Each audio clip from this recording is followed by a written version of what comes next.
Gautam Buddha story. क्रोधी व्यक्ति का जीवन बदल देगी गौतम बुद्ध की ये कथा।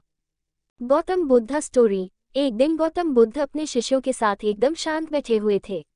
उन्हें इस प्रकार बैठे हुए देख शिष्य चिंतित हुए कि कहीं वह अस्वस्थ तो नहीं है। एक शिष्य ने उनसे पूछा कि आज वह मौन क्यों बैठे हैं, क्या शिष्यों से कोई गलती हो गई है। इसी बीच एक अन्य शिष्य ने पूछा कि क्या वह अस्वस्थ हैं, पर बुद्ध मौन रहे। तभी कुछ दूर खड़ा व्यक्ति जोर से चिल्लाया, आज मुझे सभा में बैठने की अनुमति क्यों नहीं दी गई है। बुद्ध आंखें बंद करके ध्यान मग्न हो गए। वह व्यक्ति फिर से चिल्लाया, मुझे प्रवेश की अनुमति क्यों नहीं मिली। इसी बीच एक उदार शिष्य ने उसका पक्ष लेते हुए कहा कि उसे सभा में आने की अनुमति प्रदान की जाए। बुद्ध ने आंखें खोली और बोले, नहीं, वह छूत है, उसे आज्ञा नहीं दी जा सकती। ये सुनकर शिष्यों को बड़ा आश्चर्य हुआ। बुद्ध उनके मन का भाव समझ गए और बोले, हाँ, वह अछूत है।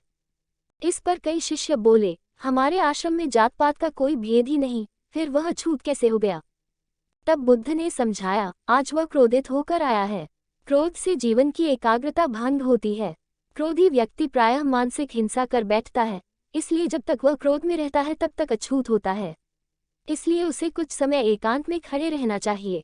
क्रोधित शिष्य भी बुद्ध की बातें सुन रहा था। पश्चाताप की अग्नि में तप कर वह समझ चुका था कि अहिंसा ही मनुष्य का महान कर्तव्य व परम धर्म है। वह बुद्ध के चरणों में गिर पड़ा और कभी क्रोध न करने का प्रण लिया। शिक्षा। आशय यह है कि क्रोध के कारण व्यक्ति अनर्थ कर बैठता है और पश्चाताप उसे बाद में होता है, जिसका कोई लाभ नहीं मिलता। इसलिए हमें क्रोध नहीं करना चाहिए। असल मायने में क्रोधित व्यक्ति अछूत हो जाता है और उसे अकेला छोड़ देना चाहिए।